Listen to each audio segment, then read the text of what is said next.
শিরক হচ্ছে যে আল্লাহ ছাড়া অন্য কাউকে ডাকা, অন্য কাউকে আহ্বান করা, দাওয়াতু গায়রিল্লাহি মা। আমরা সকলে জানি নামাজ ভঙ্গের কিছু কারণ আছে, আছে না? রোজা ভাঙ্গার কারণ আছে, ওযু ভাঙ্গার কারণ আছে, যাকাত ভাঙ্গার নষ্ট হওয়ার কারণ আছে, হজ নষ্ট হওয়ার কারণ আছে। কি কি কারণে হজ নষ্ট হয়ে যায়, কি কি কারণে যাকাত নষ্ট হয়ে যায়, কি কি কারণে সালাত নষ্ট হয়ে যায়, কি কি কারণে রোজা নষ্ট হয়ে যায়। আমরা সেই ছোটবেলা থেকে মক্তবে পড়তেছি নামাজ ভাঙ্গার কারণ, ওযু ভাঙ্গার কারণ, যাকাত, অন্যান্য বিধান যা রয়েছে সবগুলো ভাঙ্গার কারণ আমরা পড়তেছি। কিন্তু আমাদের যে মহামূল্যবান সম্পদ, এটা হচ্ছে দামি সম্পদ আর কখনো নেই। যে সম্পদের কারণে আপনি আল্লাহ তাআলার কাম ফিস সামাওয়াতি ওয়াল আরদ, আসমান জমিনের পরিমাণ সমতুল্য পরিমাণ যেই জান্নাতের প্রশস্ততা, সেই জান্নাতে যেতে পারবে একটা সম্পদ থাকলে সেই সম্পদের নাম হচ্ছে ঈমান। নাম কি? ঈমান। যদি ঈমান নামের এই সম্পদ যদি মানুষের দিলে থাকে, অন্তরে থাকে, বিশ্বাসে থাকে, তাহলে সে জান্নাতে যেতে পারবে। আর ঈমান নামের সম্পদ যদি কারো কাছে না থাকে, সে নামাজ করো, যাকাত দেও, হজ করো, সদকা করো, আয়েশা মসজিদে দিনগুলা বসে থাকো, ঈমান নামের জিনিস যদি না থাকে কিচ্ছু লাভ হবে না। তাই নামাজ ভাঙ্গার যেমন কারণ রয়েছে, রোজা ভাঙ্গার যেমন কারণ রয়েছে, যাকাত নষ্ট হওয়ার কারণ রয়েছে, হজ নষ্ট হওয়ার কারণ রয়েছে, ঠিক তেমনি ভাবে ঈমান নষ্ট হওয়ারও কারণ রয়েছে। আমরা কখনো জিজ্ঞেস করিনি খতিব সাহেবকে, ইমাম সাহেবকে, মুয়াজ্জিন সাহেবকে, বিদগ্ধ আলেম দ্বীনকে জিজ্ঞেস করলে, হুজুর কি কি কারণে আমাদের ঈমান নষ্ট হয়ে যায়, ঈমান ভঙ্গ হয়ে যায়? আমরা তো জানি ওযু ভাঙ্গার কারণ, নামাজ ভাঙ্গার কারণ, রোজা নষ্ট হওয়ার কারণ, জানি না? অনেকে জানি, এবং এই নিয়ে মসজিদে আলোচনা হয়, মক্তবে যারা আসে তারাও পড়ে। কিন্তু ঈমান ভঙ্গের কারণ আমরা কেউ জানি না, যেটার মাধ্যমে জান্নাতে যাব, চিরকাল জান্নাতে থাকব, সেই জিনিসটা আমাদের কোন কথার কারণে, কোন কাজের কারণে, কোন ব্যবহারের কারণে নষ্ট হয়ে যাচ্ছে, এই বিষয়টা আমাদের জানা নেই। তাই গত সপ্তাহে আলোচনা করেছিলাম শিরক সম্পর্কে। আজকে ঈমান ভঙ্গের কারণ সম্পর্কে আপনাদের সামনে সংক্ষিপ্ত পরিসরে আলোচনা করব ইনশাআল্লাহ, যে কোন কোন কারণে মানুষের ঈমান চলে যাচ্ছে, কোন কোন কারণে মানুষের ঈমানটা নষ্ট হয়ে যাচ্ছে, এই কারণ সম্পর্কে আমরা জানব। মৌলিকভাবে ঈমানভাবে অনেক কারণ রয়েছে, সেগুলোর মধ্যে থেকে সংক্ষিপ্তভাবে আমি 10টা কারণ আপনাদের সামনে উল্লেখ করার চেষ্টা করি ইনশাআল্লাহ। ঈমান ভঙ্গের 10টা কারণের মধ্যে প্রথম যে কারণ হচ্ছে ইবাদতের ক্ষেত্রে আল্লাহর সাথে অন্য কাউকে শরীক সাব্যস্ত করা। বলেন তো প্রথম নম্বর কারণ কি? ইবাদতের ক্ষেত্রে আল্লাহর সঙ্গে অন্য কাউকে শরীক সাব্যস্ত করা ঈমান ভাঙ্গার কারণ, 1 নম্বর কারণ। এই সম্পর্কে আল্লাহ সূরাতুন নিসা 116 আয়াতে বলেছেন, ইন্নাল্লাহা লা ইয়াগফিরু আন ইউশরাকা বিহি ওয়া ইয়াগফিরু মা দুনা যালিকা লিমান ইয়াশা।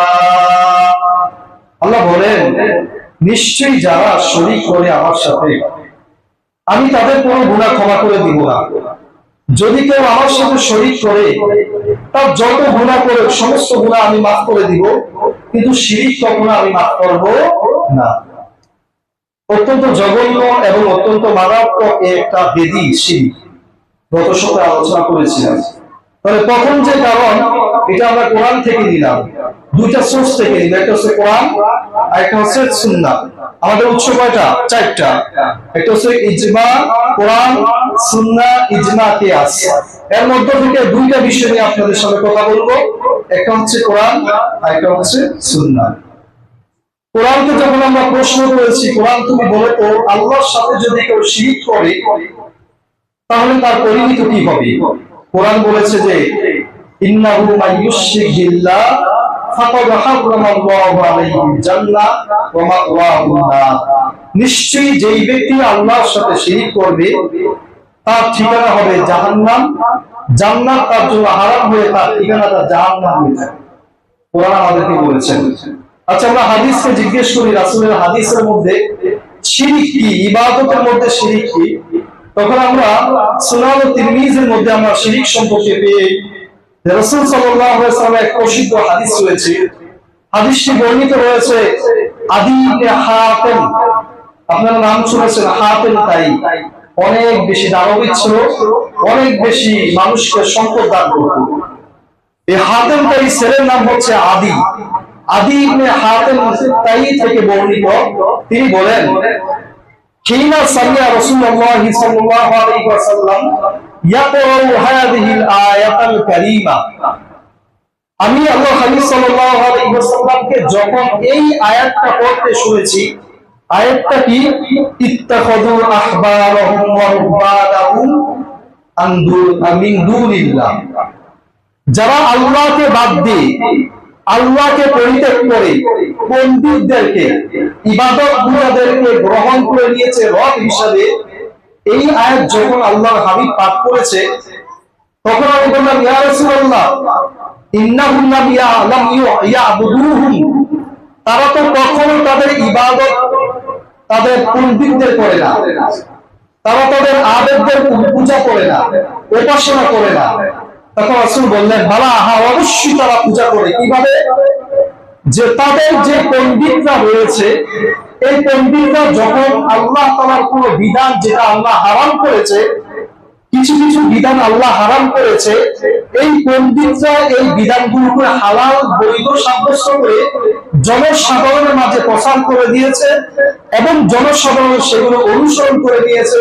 তাহলে জনসাধারণ তাদেরকে রব হিসাবে গ্রহণ করে দিয়েছে এবং আল্লাহ তাআলা কিছু বিষয় বৈধ হালাল রয়েছে, এই হালাল বিষয়কে তারা হারাম সাব্যস্ত করে দিয়েছে।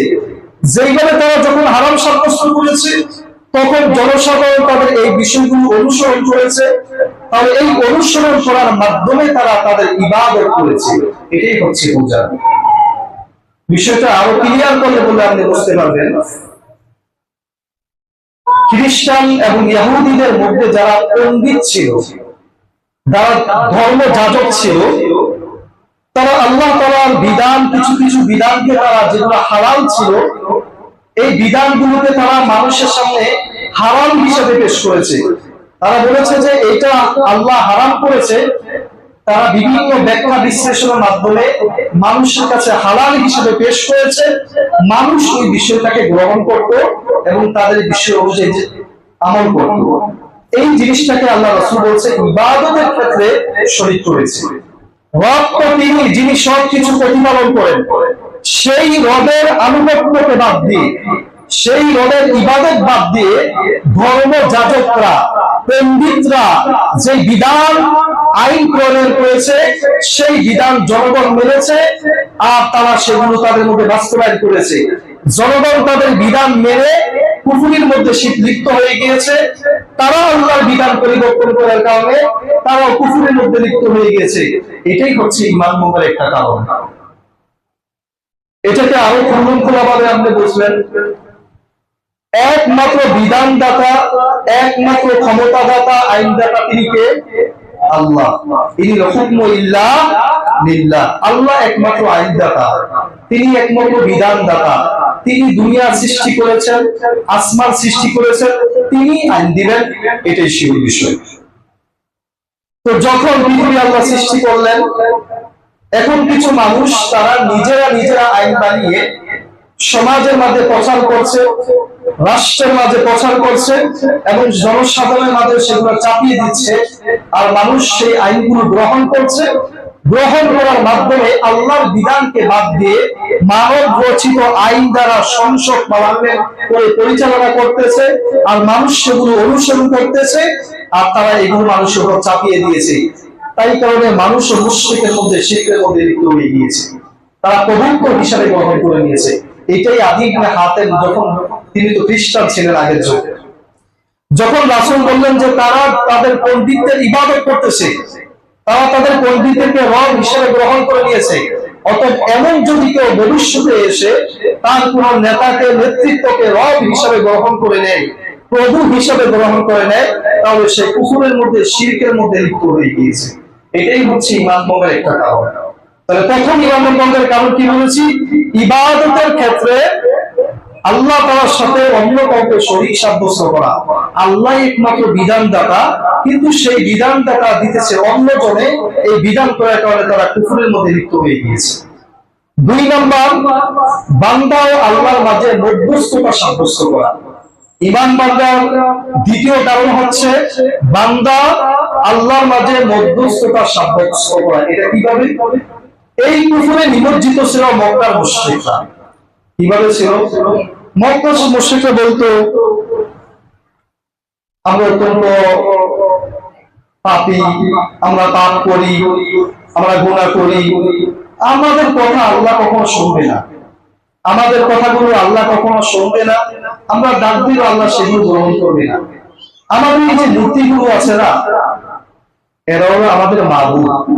এদের কাছে যদি আমরা আমাদের কষ্টের কথা বলি, আমাদের পেরেশানির কথা বলি, তাহলে এরা আমাদের এই কষ্ট আর পেরেশানির কথাগুলো আল্লাহ পর্যন্ত পৌঁছে দিবে, তো আল্লাহ সেই বিষয়গুলো আমাদের গ্রহণ করে দিবে। এই যে বান্দা এবং আল্লাহর মাঝে তারা মধ্যস্থতা সাব্যস্ত করেছে কি? মূর্তিকে। কিভাবে? যে আমরা এত বেশি আমলদার না, আমরা গুনাহগার, পাপী, এই মূর্তিগুলো তারা কখনো গুনাহ করে না, তারা ভালো, তারা আল্লাহর প্রিয়ভাজন, এদের যদি পূজা করি তাহলে এরা আমাদেরকে আল্লাহ পর্যন্ত পৌঁছে দিবে। এই কথাটা আল্লাহ তাদের ভাষায় কোরআনে বলেছেন,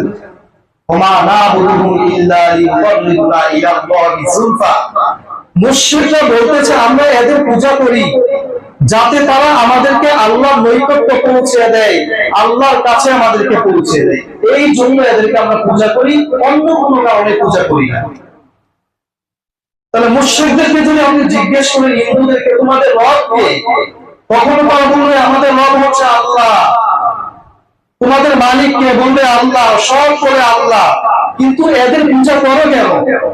বলবে যে এরা তো, আমরা তো গুনাহগার, আমরা পাপিষ্ঠ, আমাদের কথা শুনবে না আল্লাহ, তাই এদের পূজা করি, যারা এরা আমাদেরকে আল্লাহ পর্যন্ত পৌঁছে দেয়, আল্লাহ আমাদের বিষয়গুলো আল্লাহর কাছে বলে যে তারা পাপিষ্ঠ, তাদেরকে মাফ করে দাও।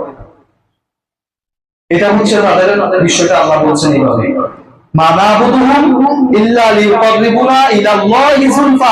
আমরা মূর্তি পূজা করি কেবলমাত্র শুধু তারা যাতে আল্লাহ পর্যন্ত আমাদেরকে পৌঁছে দেয়, আল্লাহর নৈকট্য অর্জন করতে পারি, এই জন্য এই মূর্তি পূজা করি।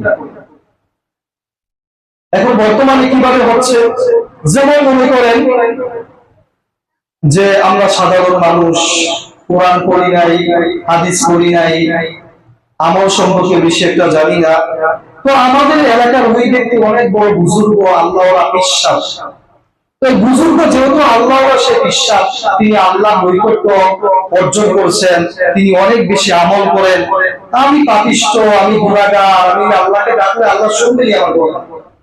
উনি পীর সাহেবের কাছে গিয়ে বাইয়াত হওয়ার পরে বলে যে আমার বিশ্বাস কিয়ামতের ময়দানে আমাকে জান্নাতে নিয়ে যাবে। মুশরিকদের সাথে বলছেন এই কথা। মুশরিকরা কি বলেছে? আমরা পাপী, আমাদের এই মূর্তিগুলো নিষ্পাপ, আমরা এদের কাছে বললে এরা আল্লাহ নৈকট্য আমাদেরকে পৌঁছে দিবে। ঠিক তেমনি আমাদের সাধারণ কিছু মুসলমান বলতেছে যে উনি যে আমাদের বুজুর্গ, পীর সাহেব, আল্লাহওয়ালা, বুজুর্গ, দিনদার, আমরা পাপী, সবসময় গুনাহ করি, গুনার মধ্যে লিপ্ত থাকি, আমাদের এই কথাগুলো আল্লাহ শুনবে না, আমরা ডাক দিলে আল্লাহ সেগুলো গ্রহণ করবে না।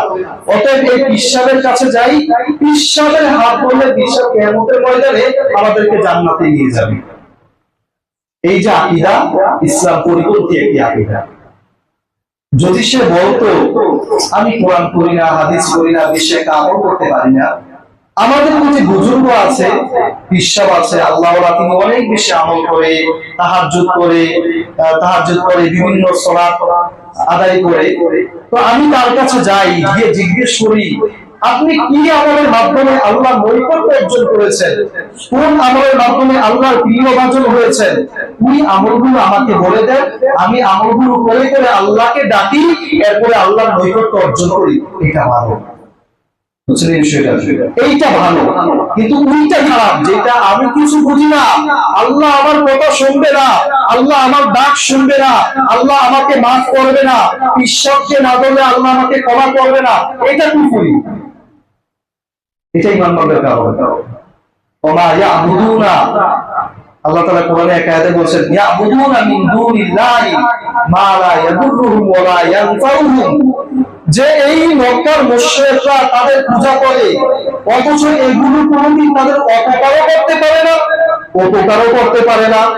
একটা মূর্তিকে সে নিজ হাতে বানিয়েছে, এর মধ্যে খড়কুটা দিয়েছে, এরপরে থেকে প্লেট দিয়েছে, বিভিন্ন স্বর্ণ রূপা দিয়ে প্লেট দিয়ে জাঁকজমক করে উপরে সুন্দরভাবে দান করে দিয়েছে, নিজে দাঁড়াতে পারে না, পিছনে একটা খুঁটি দিয়েছে, দাঁড়াতে পারে, নিজে দাঁড়াতে পারে না, পিছনে একটা খুঁটি দিয়েছে যাতে সে দাঁড়িয়ে থাকে। এরপরে তার সামনে খাবার দিতেছে, বিভিন্ন আপ্যায়ন করতেছে, সে কিচ্ছু খায় না, ওয়ালা ইয়ানতিকু, সে কথা বলে না, হাত নড়াচড়া কিচ্ছু করতে পারে না। আল্লাহ বলছেন, ইয়াবুদুনা মিন দুনিল্লাহি মা লা ইয়াদুররুহুম ওয়া লা ইয়ানফাউহুম, এরা এমন জিনিসের পূজা করে, উপাসনা করে, যারা কথাও বলতে পারে না, যারা অপকারও করতে পারে না, উপকারও করতে পারে না, একটা মাসি বসলে এটা তারাইতে পারে না, এদের পূজা করে, এদের উপাসনা করে। কেন? মা নাবুদুহুম ইল্লা লিয়ুকাররিবুনা ইলাল্লাহি যুলফা, এই মূর্তিগুলো নাকি তাদেরকে আল্লাহ পর্যন্ত পৌঁছে দিবে, আল্লাহ নৈকট্য অর্জন করে দিবে, এই জন্য তারা এগুলো করতেছে। বিভিন্ন জায়গায় আগুন ধরলে আপনারা দেখবেন যে মূর্তিগুলো জ্বলে ছারখার হয়ে যাচ্ছে। একটা ভিডিওতে দেখেছিলাম যে কালী মা দুর্গার মধ্যে আগুন লেগে গিয়েছে। এখন সবাই হিন্দুরা বলতেছে মা দুর্গা কি অবস্থা হয়ে গেছে, মা দুর্গাকে রক্ষা করো, মা দুর্গাকে রক্ষা করো। মা দুর্গা আস্তে আস্তে জ্বলতে জ্বলতে হাত যেহেতু বিপুরে নাড়াকুটা, হাতটা জ্বলে পড়ে গেছে, পা জ্বলে পড়ে যাচ্ছে, মাথা পড়ে যাচ্ছে, পুরা জ্বলে সারকার হয়ে গিয়েছে, তবুও তারা বলছে মা দুর্গা রক্ষা করো। নিজেদের সামনে দেখতেছে, নিজেরা বানাইছে এবং নিজে এগুলা নদীর মধ্যে চুবাইয়া রাখে, আবার তারাই নাকি তাদের প্রভু, তারাই নাকি তাদেরকে আল্লাহ পর্যন্ত পৌঁছে দিবে, এই বিশ্বাস তারা পোষণ করে। তাহলে আমাদের সমাজের মধ্যে কিছু মুসলমান, আমি কিছু মুরব্বীর সাথে আলোচনা করেছি, আচ্ছা মুরব্বী আপনি যে ইসলামের কাছে গিয়েছেন, কেন গিয়েছেন বলেন তো? তখন সে বলতেছে, বাবা আমি কোরআন হাদিস পড়ি নাই, কোরআন আয়াত করতে পারি না, হাদিসও তেমন একটা জানি না, আমলও তেমন একটা জানি না, আমাদের বিশ্বাস অনেক বড় আল্লাহওয়ালা বুজুর্গ, তার কাছে বাইয়াত হয়েছি যাতে কিয়ামতের ময়দানে তিনি আমাকে পার করে দেন। আচ্ছা, এই যে আকীদা বিশ্বাসটা, এটা হিন্দুদের আকীদা বিশ্বাসের সাথে রয়েছে নি? হয়েছে না? হিন্দুদের কাছাকাছি পুরা। হিন্দুরা বলতেছে আমরা মূর্তির পূজা করি, যাতে আল্লাহ পর্যন্ত আমাদেরকে পৌঁছে দেয়। আমরা ঈশ্বরের কাছে যাচ্ছি যাতে ঈশ্বর আমাদেরকে জান্নাতে পৌঁছে দেয়। মধ্যস্থ হয়েছে, বান্দার মাঝে আল্লাহর মাঝে মধ্যস্থ হয়েছে, এটাই হলো শিরক। যদি সে বলতো আমাদের বিশ্বাস মাশাআল্লাহ খুব আল্লাহওয়ালা, অনেক বুজুর্গ, অনেক আমল করে, আমি আপনার হাতে বাইয়াত হয়েছি, আপনি কি কি আমল করেন, এই আমলগুলো আমাকে বলেন, আমি এই আমলগুলো করব, এরপরে আল্লাহকে ডাকবো, আল্লাহ তার ডাকে সাড়া দিয়ে আমাকে তার নৈকট্য করবে, এটা শিরক না, এটা ভালো। এটা হলো সুহবতে সালেহা, সালেহুনা, সুহবত অর্জন করছি। কিন্তু দুই মানুষের আজকে সমাজের মধ্যে ঘরে ঘরে মানুষ খাজা বাবার কাছে যাচ্ছে, কেন? খাজা বাবা জান্নাতে নিয়ে যাবে। ল্যাংটা বাবার কাছে যাচ্ছে, কেন? ল্যাংটা বাবা জান্নাতে নিয়ে যাবে। অথচ উচিত ছিল কি না, আমি যার কাছে যাব, আমার মুরব্বির কি আমলের মাধ্যমে আল্লাহ নৈকট্য হয়েছে, ওই আমলগুলো আমি বেছে বেছে নিয়ে আল্লাহর ইবাদত করবো, আমিও তার নৈকট্য অর্জন করবো। এটা হলো মূল বিষয়। তাহলে ঈমান ভঙ্গের দ্বিতীয় কারণ হচ্ছে আল্লাহর মাঝে বান্দার মাঝে মধ্যস্থতা সাব্যস্ত করা। এটা হলো ঈমান ভঙ্গের দ্বিতীয় নম্বর কারণ। ঈমান ভঙ্গের তৃতীয় নম্বর কারণ হচ্ছে যে মুশরিককে কাফের মনে না করা। ঈমান ভঙ্গের তৃতীয় নম্বর কারণ হচ্ছে কি, মুশরিক যে আছে তাকে কাফের মনে না করা। যে মুশরিক কাফেরকে সন্দেহ করে, সে কাফের কি কাফের আমার সন্দেহ হয়, আমার সন্দেহ হয়। অথবা সে এমন কোন ব্যাখ্যা বিশ্লেষণ বার করতেছে, যেই ব্যাখ্যা বিশ্লেষণের মাধ্যমে সে অন্য ধর্মটাকে সত্য সাব্যস্ত করতেছে। বিভিন্ন ব্যাখ্যার মাধ্যমে, বিভিন্ন তাউলের মাধ্যমে অন্য ধর্মকেও সে হক সাব্যস্ত করতেছে। এই পৃথিবীতে ৪,৫০০ ধর্ম রয়েছে। কয় হাজার? ৪,৫০০ ধর্ম রয়েছে।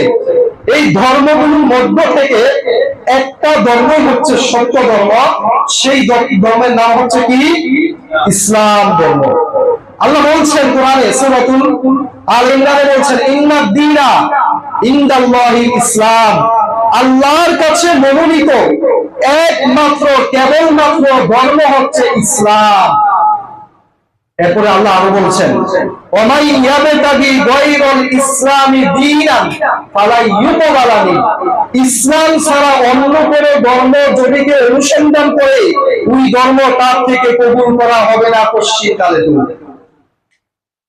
তাহলে আপনার বিশ্বাস রাখতে হবে, আমি মুসলিম, আমার ইসলাম ধর্ম ছাড়া পৃথিবীতে যেই ৪,৫০০ ধর্ম রয়েছে, যেগুলো আমাদের সচরাচর কিছু দেখি, হিন্দু ধর্ম, খ্রিস্টান ধর্ম, ইহুদি ধর্ম, বৌদ্ধ ধর্ম, মাজুসি ধর্ম, সবি ধর্ম, আরো কত ধর্ম আছে, এই সমস্ত ধর্ম সব বাতিল, মিথ্যা।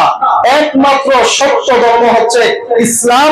এই আকীদা যদি ভিতরে না থাকে, আপনার ঈমান ভঙ্গ হয়ে যাবে। এখন যদি কোনো ব্যক্তি পূজা মণ্ডলে যায়, গিয়ে যদি বলে আপনাদের আছে মুহাম্মদ সাল্লাল্লাহু আলাইহি সাল্লাম, আপনাদের আছে শ্রীরাম চন্দ্রজি, আপনাদের আছে শ্রীরাম কৃষ্ণজি, আপনাদের শ্রীরাম কৃষ্ণজি, আপনাদের শ্রীরাম চন্দ্রজি, আর আমাদের মুহাম্মদ সাল্লাল্লাহু আলাইহি সাল্লামের আদর্শ একই। তার আদর্শ করেন আর মুহাম্মদ সাল্লাল্লাহু আলাইহি সাল্লামের আদর্শ করে একই। এরপরে দেখেন, আপনারা যদি কোনো ভালো কাজ করেন, তাহলে আপনাদেরকে মৃত্যুর পরে স্বর্গে দিবে। আপনারা যদি কোনো খারাপ কাজ করেন, মৃত্যুর পরে আপনাদেরকে নরকে দিবে। আর আমরা মুসলমান যদি কোনো ভালো কাজ করি, তাহলে আমাদেরকে জান্নাত দিবে। আর যদি আমরা কোনো খারাপ কাজ করি, আমাদেরকে জাহান্নাম দিবে। একই। কি বলতেছে? একই। শুধু একটু ভোট পাওয়ার জন্য গিয়ে গিয়ে পূজা মণ্ডলে এইভাবে কিছু নামধারী শিক্ষিত মানুষ এগুলো বলতেছে। আচ্ছা বলেন তো, তার ঈমান আছে না নাই? বুঝেন না বিষয়? যেই ব্যক্তি বলছে, আল্লাহ তো বলছে ইন্নাদ দীনা ইনদাল্লাহিল ইসলাম ওয়া মান ইয়াবতাগি গায়রাল ইসলামি দীনান ফালা ইউকবালা মিন, এই যে আয়াতগুলো সামনে রাখেন, আর এই যে কথা বলছে যে তোমাদের ধর্ম সত্য, আমাদের ধর্ম সত্য, শুধু পার্থক্য ধর্ম একটু দিচ্ছেন। তোমাদের ধর্ম সত্য, আমাদের ধর্ম সত্য। তোমরা স্বর্গে যাবা, নরকে যাবা, আমরা জান্নাতে যাব, জাহান্নামে যাব। এই কথা কি ঠিক আছে? এই কথা বলার কারণে সাথে সাথে তার যে মহামূল্যবান সম্পদ ঈমান নামক জিনিসটা নষ্ট হয়ে সে বেঈমান আর কাফের হয়ে গিয়েছে। এবার বলবেন হুজুর, সে সালাত আদায় করে, যাকাত দেয়, তার মাশাআল্লাহ পাগড়ি আছে, টুপি আছে, দাড়ি আছে। আবু জাহেলের সব ছিল না? একজন ব্যক্তি আছে, যেই ব্যক্তি সম্পর্কে আল্লাহ কোরআনে স্পষ্ট কোরআনে আয়াত নাযিল করেছেন। সেই ব্যক্তি হচ্ছে আব্দুল্লাহ ইবনে উবাই ইবনে সালুল, রাইসুল মুনাফিকিন, মুনাফিকদের সর্দার। এই রাইসুল মুনাফিকিন বিশ্বনবীর পিছনে সালাত আদায় করতেন, আল্লাহর হাবিব সাল্লাল্লাহু আলাইহি সাল্লামের সাথে যুদ্ধে যেতেন, এবং আল্লাহ হাবিব সাল্লাল্লাহু আলাইহি সাল্লামের সাথে ভালোবাসা, রাসূলের সামনে বসতেন, বয়ান শুনতেন, কথা শুনতেন। এই সব কিছু সত্ত্বেও সে রাইসুল মুনাফিকিন হয়েছে, কারণ সে আদর্শ নেতা হিসেবে গ্রহণ করেছে আবু জাহেলকে। থাকতো মুহাম্মদ সাল্লাল্লাহু আলাইহি সাথে, খাইতো মুহাম্মদ সাল্লাল্লাহু আলাইহি সাথে, মুহাম্মদ সাল্লাল্লাহু আলাইহি পিছনে নামাজ পড়তো, সব কিছু করতো। এগুলো সব করা সত্ত্বেও তার আদর্শ নেতা ছিল আবু জাহেল, তার আদর্শ নেতা মুহাম্মদ সাল্লাল্লাহু আলাইহি ওয়াসাল্লাম ছিল না।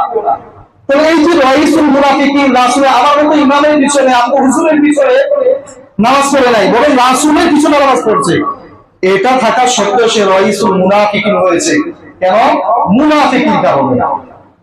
মুনাফিকির কারণে। ঈমান আপনার যতই দাঁড়িয়ে থাকো, যতই টুপি থাকো, যদি ঈমান নামক মহামূল্যবান সম্পদ না থাকে, আপনার দাড়ি, টুপি, পাঞ্জাবি, হজ, যাকাত যা আছে কিছু কোনো কাজে আসবে না, সব শেষ হয়ে যাবে। রাইসুল মুনাফিকিন সম্পর্কে আল্লাহ কি বলছেন? ওয়ালা তুসাল্লি আলা আহাদিন মিনহুম মাতা আবাদান। মুহাম্মদ সাল্লাল্লাহু আলাইহি ওয়াসাল্লাম এই রাইসুল মুনাফিকিন যে মারা গিয়েছে, আপনি কখনো তার উপর জানাজা সালাত আদায় করবেন না। শুধু জানাজা সালাত আদায় করবেন না এটা বলছি, আরেকটা হচ্ছে যে ওয়ালা তাকুম আলা কবরিহি, কখনো তার কবরের পাশে বসে যায় না, আশেপাশে করবেন না। তাহলে আমাদের এলাকাতে কি হলো? এটা আমাদের সমাজে কি হলো? আমরা কিছু জিনিসের মাধ্যমে, দেশের একটা নেতৃত্ব পাওয়ার মাধ্যমে আমাদের ঈমানকে হরণ করছি। কিভাবে বলতে পারি অন্য ধর্ম সত্য?